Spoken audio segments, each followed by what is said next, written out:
आज की भाग दौड़ भरी लाइफ में कितना स्ट्रेस, कितना टेंशन, कितनी सारी चीजें हमारे जीवन में। इसने उसका पैसा नहीं दिया, उसने इसका पैसा नहीं दिया, इसने मेरी बात नहीं मानी, मेरी बात उसने नहीं मानी। हस्बैंड वाइफ की नहीं मानता, वाइफ हस्बैंड की नहीं मानते, बच्चे मम्मी पापा को नहीं सुन रहे, मम्मी पापा बच्चे को नहीं सुन रहे। क्या हो रहा है ये? इतना सारा स्ट्रेस। हर कोई व्यक्ति इससे पैसा लेना, उसको पैसा देना है, किसी को पैसे लेने की टेंशन, किसी को पैसे देने की टेंशन। पैसे देने की तो वैसे बहुत कम टेंशन होती है, लेकिन जब कोई सामने से मांगने वाला होता है तो बहुत ज़्यादा टेंशन। ये ईएमआई, वो ईएमआई, कितने सारे लोन्स, हमारे जीवन में कितने सारे लफड़े चल रहे हैं, कितने सारे अड़ंगे हमने पाल रखे हैं। और कई बार ये अड़ंगे, कई बार ये परेशानियां, तकलीफें हमें चारों तरफ से इतना घेर लेती है कि एक व्यक्ति स्ट्रेस में चला जाता है, एक व्यक्ति अपने जीवन में घोर निराशा उसको नजर आती है।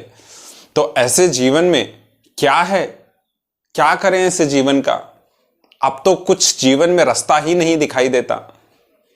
क्या करना चाहिए? एक छोटी सी घटना मैं आपको बताऊंगा और आपको आपके जितने भी प्रॉब्लम है, जितने भी आपके माइंड में कहीं ना कहीं कंफ्यूजन, परेशानियां चल रही है, आपने वो सुन लिया, आपको आपके जीवन में एक उम्मीद, एक खुशी नजर आएगी। क्या है?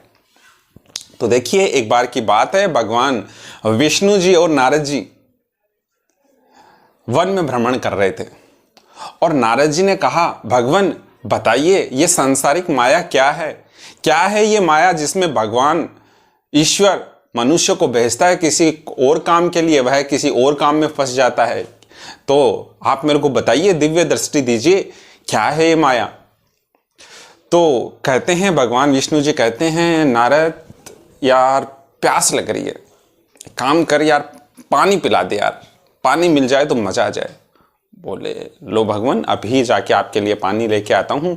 और कहते हैं, वन में, उसी वन में एक नदी रहती है, नदी पे, वहाँ पे नारद जी जाते हैं भगवान विष्णु के लिए पानी लेने के लिए। अब जैसे ही वहाँ पे पानी लेने के लिए जाते हैं तो वहाँ पे देखते हैं उसी नदी के किनारे एक सुंदर स्त्री। नारद जी देखते हैं और कहीं ना कहीं उस स्त्री को देख के आकर्षित हो जाते हैं। जैसा कि हम हमारी लाइफ में एक 18 से 25 साल की एज होती है, उसमें एज कोई मायने नहीं रखती, लेकिन कहीं ना कहीं कोई ना कोई व्यक्ति किसी न किसी स्त्री से, किसी न किसी, है ना, लेडीज से आकर्षित हो ही जाता है। नारद जी भी सुंदर थी, ओजस्वी थी, अच्छी थी, तो आकर्षित हो गए। देखा, देखते ही क्या आभा मंडल, अट्रैक्ट हो गए और रहा नहीं गया और बोल पड़े कि स्त्री के पास में जाके, स्त्री ने नारद जी को देखा। अब आपको पता है, नारद जी भी कुछ कम नहीं है, पूरे दिन भर नारायण नारायण जपने वाले के चेहरे पे भी ओजस्वी भरा चेहरा, सुंदर। और बोल पड़े, मैं आपसे प्रेम करता हूँ। स्त्री को जाके बोल पड़े, प्रेम करता हूँ और बस तेरे साथ में दुनिया बसानी है। स्त्री ने कहा, मेरे को आप भी पसंद तो आए, मेरे को अच्छे लगे और देखने से भी आप अच्छे घराने के लग रहे हो, लेकिन आपको ना, मेरे पिताजी हैं, वो इस गांव के सरपंच हैं, तो आपको मेरे पिताजी से परमिशन लेनी पड़ेगी। ठेकेदार हैं, पूरे गांव को वो देखते हैं, परमिशन लेनी पड़ेगी। बोले, इसमें क्या बड़ी बात है, चलो। अब नारद जी उस स्त्री के उस घर पे जाते हैं और मिलते हैं पिताजी से। पिताजी गांव के, पूरे गांव को देखने वाले सरपंच रहते हैं, अपनी बातें रखते हैं। क्या नहीं था नारद जी के पास में? धन दौलत, जो चीज चाहे उनके पास में थी। अच्छा सुंदर शरीर था, तेज भरा चेहरा था, तो पिता क्यों नहीं हाँ करते? पिता ने कहा, ठीक है भाई, आप यदि दोनों एक दूसरे के लिए यदि राजी हो तो मैं भी आपको यस करता हूं, लेकिन मेरी एक शर्त है। मेरी इकलौती बेटी है और मैं चाहता हूं जब भी कोई मेरी बेटी से विवाह करे तो वह मेरे पास में, मेरा इसी गांव में घर जमाई बन के रहे। नारद जी बोले, इसमें क्या बड़ी बात है, जैसी आपकी आज्ञा।